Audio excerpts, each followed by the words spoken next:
Naku, math? Matinik yan.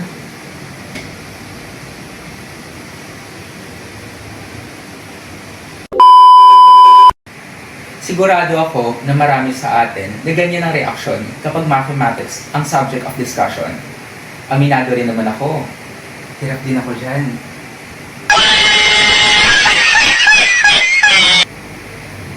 By the way, kami ang Group Mathinic, mga estudyante mula sa UP Open University. At ito ang aming Math 10 Final Project. Math, bakit ka mahirap, pero bakit ka rin mahalaga?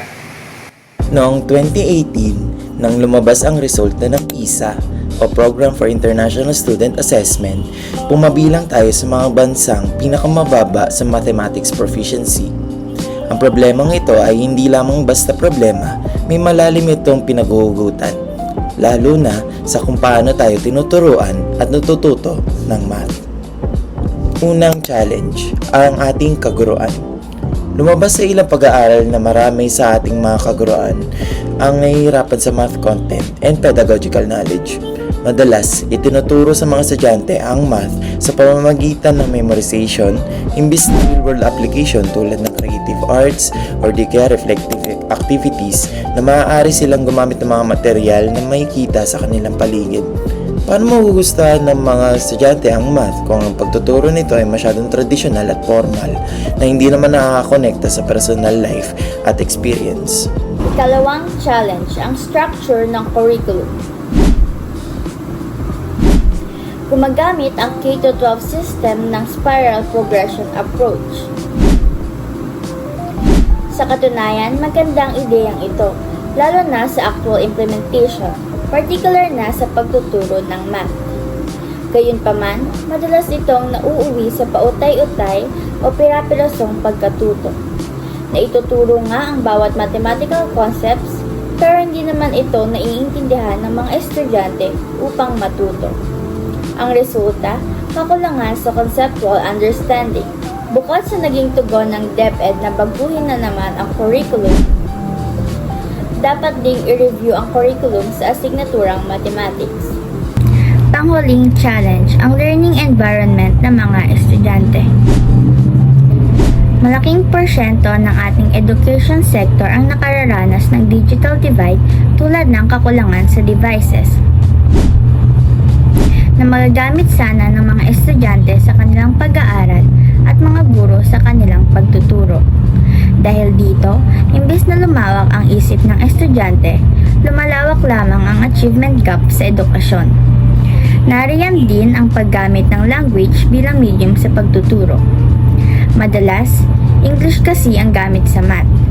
Nahihirapan tuloy ang mga estudyante na unawain at intindihin ang mga mathematical terminology, lalo na sa problem solving.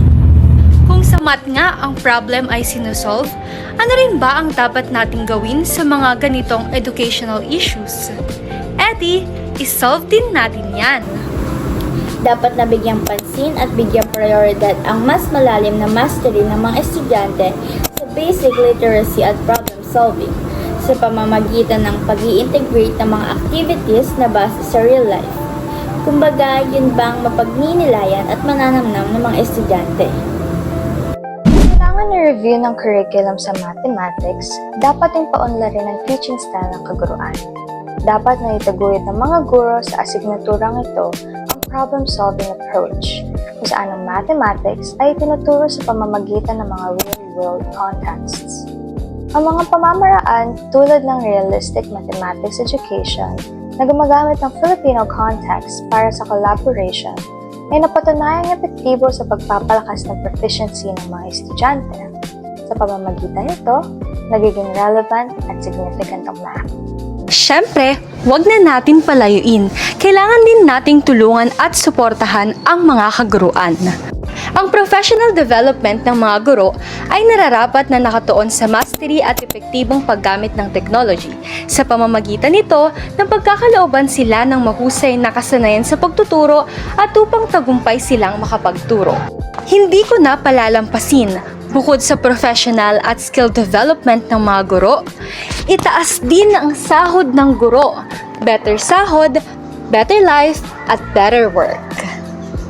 Ang hamon ng mathematics education ay maraming sanga, nakaugat sa kurikulum, pagtuturo at learning environment.